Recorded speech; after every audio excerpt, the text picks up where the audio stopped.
What a labor of love this has been today. And we are to our final episode, which is probably going to be the hardest episode as I begin to highlight some things.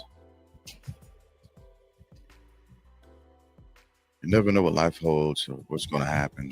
And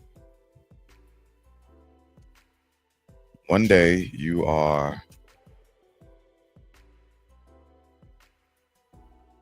floating on clouds, literally tiptoeing, moving across the earth.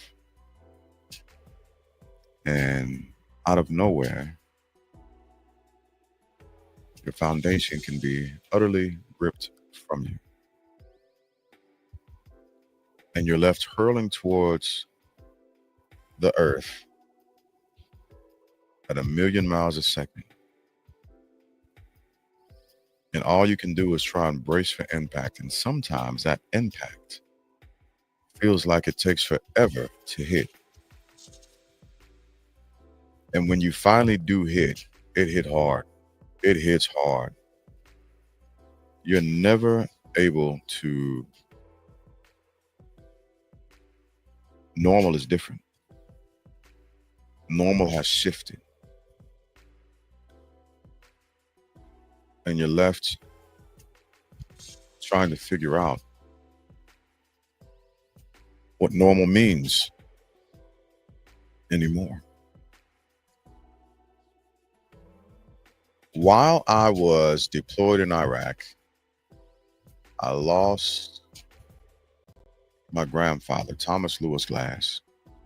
And that was a tough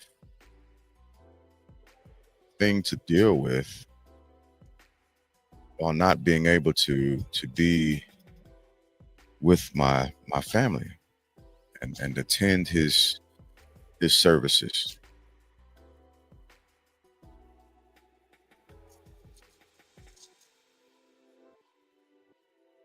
But we pushed through.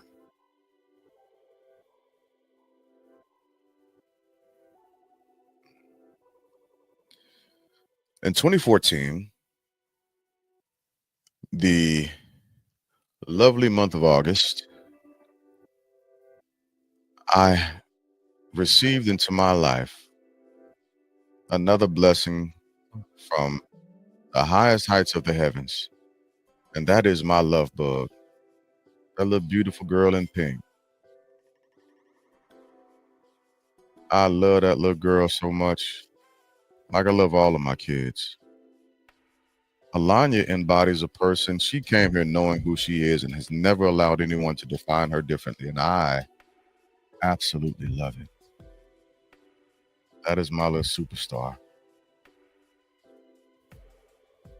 Love you, love bugs. Also, while in California as a soldier, I lost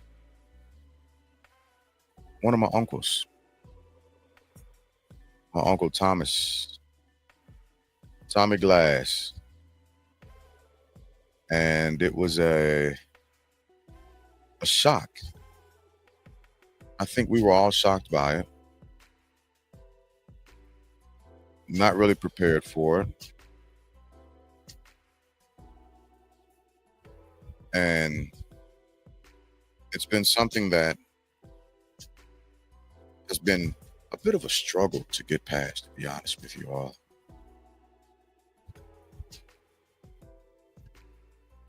But still, we pushed forward. And we attended the service. Our sisters, our niece, and me. We headed out towards Pacific, Missouri, and caught up with family and got to see family we hadn't seen in ages. We we were able to meet people, or actually re-meet people that knew us when we were kids and hadn't seen in decades of Sundays. And this picture here is my dad with my Aunt Myrna, my Uncle Ed, my cousin Keisha, uh, my Aunt Kathy, my older sister in the background, my cousin Bobby. And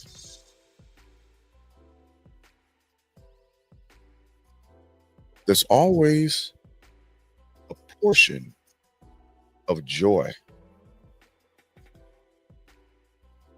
when you're trying to make it through these situations. And you cling on to that, hoping that reality passes you by somehow.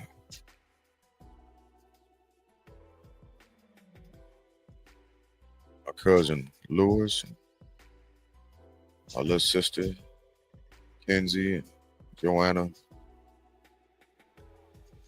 that second row and the front row. Again, it's my Aunt Kathy, my Aunt Loretta, my little grandma, my Aunt Annie. And the church was full of people that my uncle had touched through his gift of music or just friendship. Let me go back for a second. Actually, I'll stay on this picture. This picture, the one on the far left was my Uncle Dale at the podium. And I think that was the first time had ever been able to hear my Uncle Dale speak, and I was greatly impressed and surprised. And again, we pushed forward.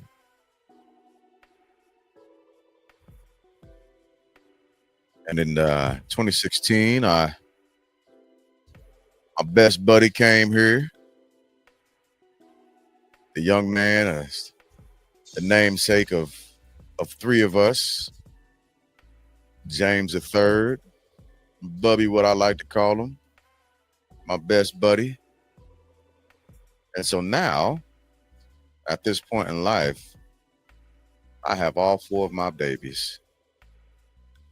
I've got my Gabby, I've got my Sari, I've got my Lonnie, and I've got my Bubby.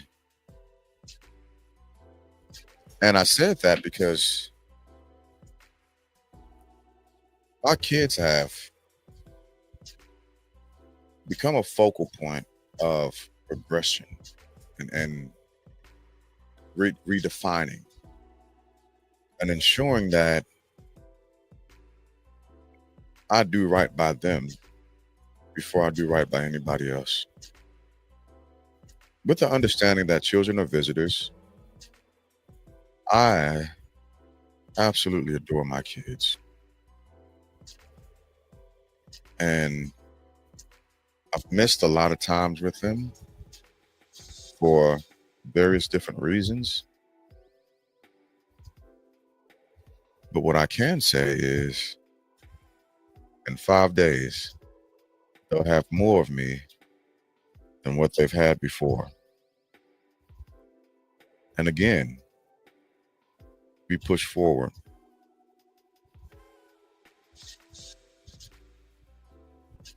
In July of 2020,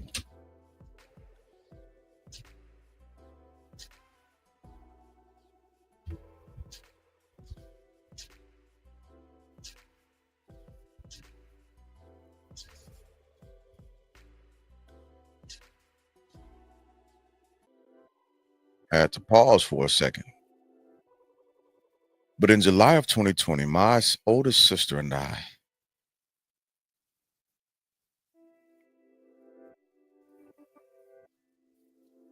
we simultaneously got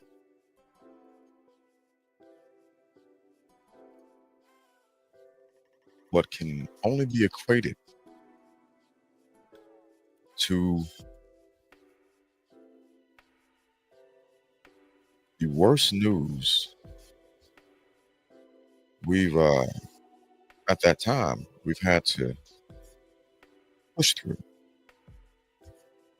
and that was, I don't even want to say it now. Our younger sister had passed,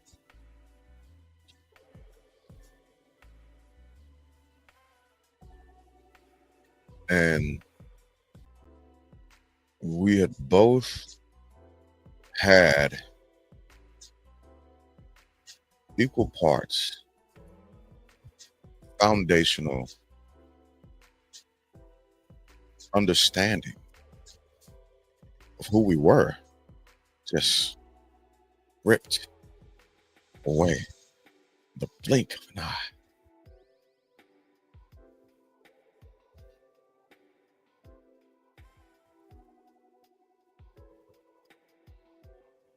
It's been easily one of the hardest things to just push through and soldier through, live through, close with my siblings. And so this was one of the times throughout my career where I was, and I never told anybody this, but I was horribly upset with the Army because I felt as though the Army removed me from my sister.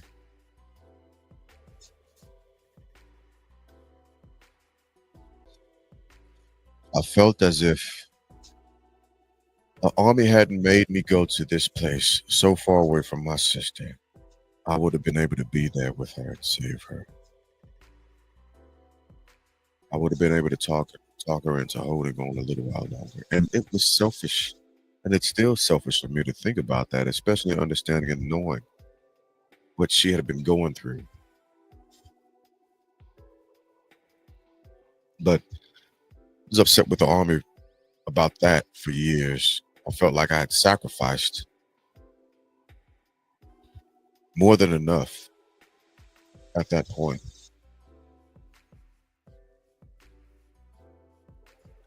But as usual, had to find a way to continue to soldier forward,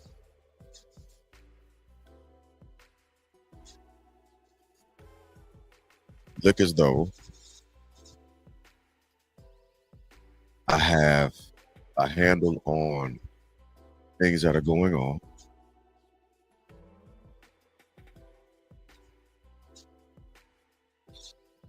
and try and stay poised without letting go on too much.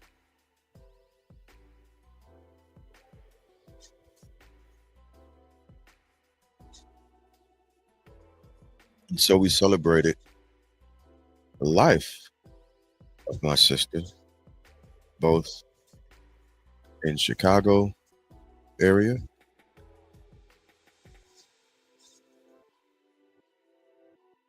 as well as in St. Louis. And what it gave rise to was, at least for a small moment, an excuse to break away from soldiering and be present with family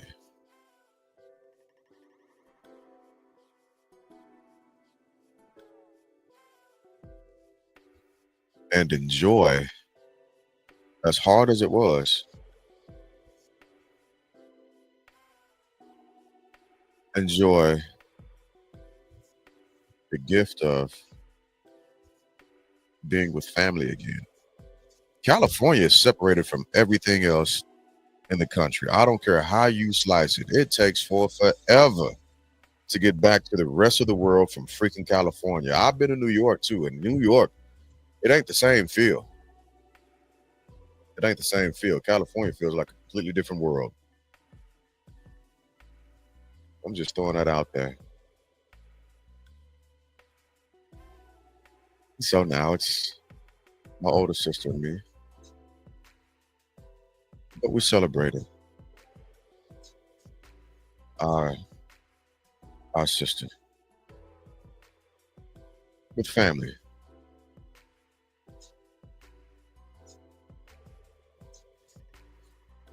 And that's how we continue to push forward. Another great thing that happened from this horrible experience is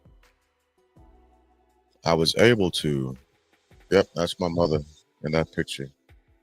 For everybody who was looking at this and asking that.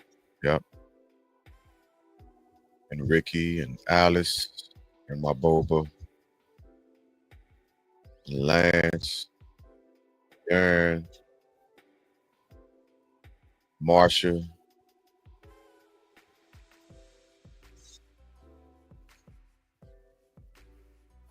Sometimes you just wish the gravity of reality would just pass you by, and you don't have to be pinned down.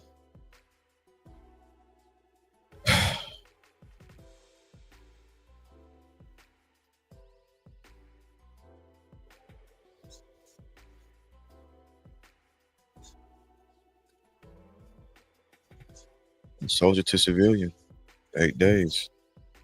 This is the hardest episode, and I knew it was going to be. And I still got a lot left that I've got to pick through. I've got to go back and relive.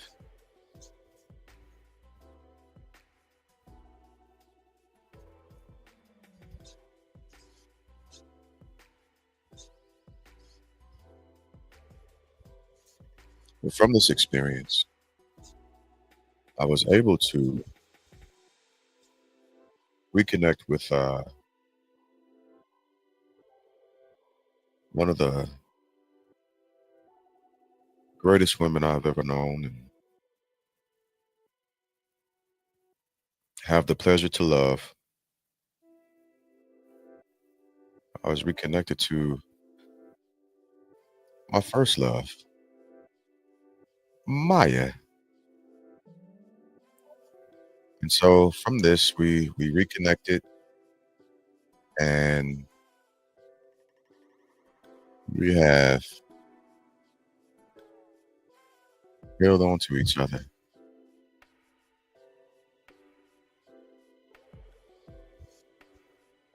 From my sister's memorial, even to now. And so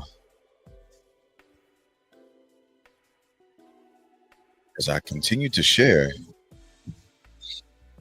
this is for future soldiers, soldiers who will be soldiers who don't just have 8 days left or 5 days left in the army, but you've got years left or you're just starting your journey.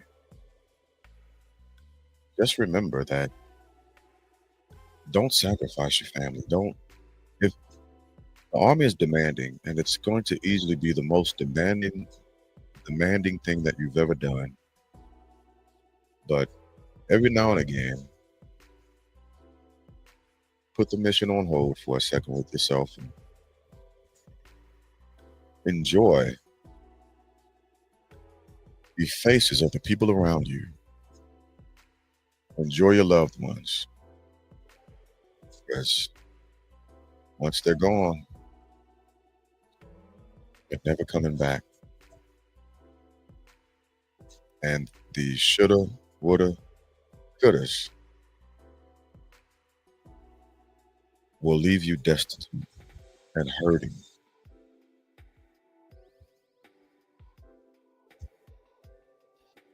So again, from soldier to civilian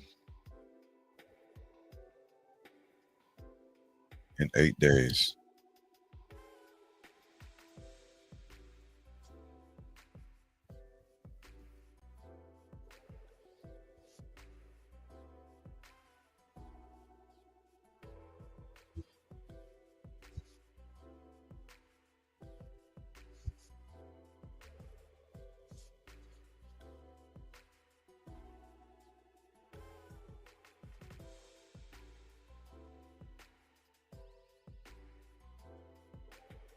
As always, I appreciate you for taking the time to listen to my experiences. And I look forward to continuing tomorrow, where I will only have 4 days left in the United States Army. So I will see you all tomorrow.